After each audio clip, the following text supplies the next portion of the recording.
নমস্কার বন্ধুরা, জয়শ্রীর পাকঘরে সব্বাইকে স্বাগত। আজ অনেক দিন পর দুর্দান্ত একটি রেসিপি নিয়ে এসেছি। গ্যাস উনুনে তৈরি করা বেকড রসগোল্লা। বেকড রসগোল্লা আমরা সবাই খুব ভালোবাসি। তবে আমাদের একটা প্রচলিত ধারণা মাইক্রো ওভেন ছাড়া এই জিনিসটি বুঝি হয় না। গ্যাস ওভেনে কিন্তু দুর্দান্ত বেকড রসগোল্লা হয়।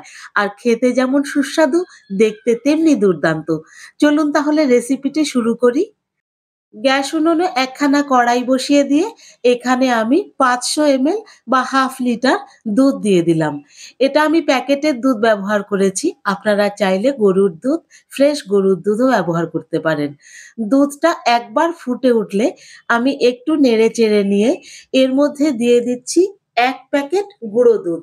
এই ৳১০ দামের এই গুঁড়ো দুধগুলো দিয়েই কিন্তু আমি করব। এর মধ্যে কোনো কনডেন্স মিল্ক আমি ব্যবহার করছি না। ১ প্যাকেট গুঁড়ো দুধ পুরোটাই এর মধ্যে দিয়ে নিয়ে আমি আরেকবার একটু ভালো করে নেড়েচেড়ে গুঁড়ো দুধটাকে ভালো করে মিশিয়ে নেব। ভালো করে মিশিয়ে নেওয়ার কারণ হলো কোনো দানা, দানা ভাব যেন রয়ে না যায়। গুঁড়ো দুধটা ভালো করে মিশিয়ে নিয়ে এর মধ্যে আমি দিয়ে দিচ্ছি হাফ চামচেরও কম এলাচ গুঁড়ো। এলাচ গুঁড়োটা কিন্তু অবশ্যই দেবেন এই রান্নাতে। আর দিয়ে দিচ্ছি ঠিক ১ চামচ চিনি। মিষ্টিটা অবশ্যই আপনারা আপনাদের পছন্দ মতো দেবেন। যেহেতু কনডেন্স মিল্ক ব্যবহার করিনি সেজন্য ১ চামচ চিনি দিয়েছিলাম। এবারে রসগোল্লাগুলোকে নিয়ে নিয়েছি। এটাকে আমি এইরকম একটা অ্যালুমিনিয়ামের বাটিতে সাজিয়ে দেব। তার আগে কিন্তু অবশ্যই সম্পূর্ণ রস চিপে নিয়ে তারপরে বসিয়ে দিতে হবে। বাটিটাতে গোল করে সাজিয়ে দিতে যে কটা রসগোল্লা লাগে সে কটাই আমি এখানে নিয়েছি। আপনারা আপনাদের পছন্দ মতো পরিমাণে অবশ্যই করতে পারেন। সেক্ষেত্রে দুধের পরিমাণটা একটু কম বা বেশি হতে পারে। সমস্ত রসগোল্লাগুলোকে রস চেপে নিয়ে এইভাবে সাজিয়ে নিয়েছি। এদিকে দুধটা জাল হতে, হতে বেশ খানিকটা শুকিয়ে এসেছে। এখন এর মধ্যে আমি দিয়ে দিচ্ছি ১ চিমটে জাফরান বা কেশর। কেশর বা জাফরান দিলে পরে দুধের রংটা দুর্দান্ত হয় আর বেকড রসগোল্লার মধ্যে একটা দারুণ সুন্দর রং আর গন্ধ আসে।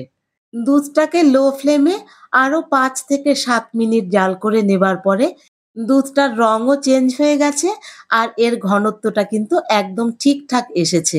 ঠিক এইরকম ঘনত্বের দুধ দিয়েই বেকড রসগোল্লা বানাতে হয়।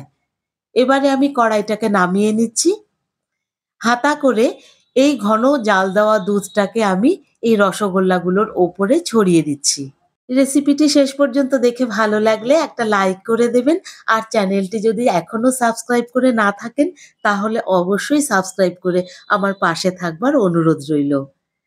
সম্পূর্ণ দুধকে আমি এই রসগোল্লার উপরে ছড়িয়ে দিলাম। একদম রেডি। এবারে গ্যাসের ওপরে একখানা কড়াই বসিয়ে দিয়ে এর মধ্যে আমি ২ হাতা পরিমাণে লবণ ছড়িয়ে দিলাম যাতে নিচ থেকে খুব বেশি হিট না আসে। এর মধ্যে একখানা স্ট্যান্ড বসিয়ে দিয়ে এর ওপরে রসগোল্লার বাটিটাকে বসিয়ে দেব। এরপরে ঢাকা দিয়ে মিডিয়াম টু হাই ফ্লেমে প্রথম ৫ মিনিট জাল দেব। তারপরে ফ্লেমটাকে মিডিয়াম টু লো করে ২০ থেকে ২৫ মিনিট এইরকম ঢাকা দিয়েই জাল করে নেব। ২৫ মিনিট হয়ে যাবার পরে আমি ঢাকনাটা সরিয়ে নিচ্ছি। খোলা অবস্থায় আরো ৫ মিনিট আমি এটাকে জাল দিয়ে নেব যাতে ওপরটাও ভালোভাবে ড্রাই হয়ে যায়। ৫ মিনিট হয়ে যাবার পরে এবারে আমি এই বাটিটাকে নামিয়ে নিয়ে সম্পূর্ণ ঠান্ডা করে নেব। ফিরে এলাম ঠান্ডা হবার পরে। দেখুন বেকড রসগোল্লা একদম রেডি। ওপর থেকে এক্কেবারে ড্রাই হয়ে গেছে। দেখতে যেমনি দুর্দান্ত হয়েছে আর খেতেও তেমনি টেস্টি। একখানা প্লেটে তুলে দেখাচ্ছি দেখুন কি দারুণ হয়েছে দেখতে আর খেতেও কিন্তু অসাধারণ। রেসিপিটি ভালো লাগলে একটা লাইক করে দেবেন আর চ্যানেলটি সাবস্ক্রাইব করে আমার পাশে থাকবার অনুরোধ রইল। আর আজকের এই ভিডিওটি আপনাদের কেমন লাগলো কমেন্ট বক্সে অবশ্যই জানাবেন। ধন্যবাদ। ভালো থাকবেন।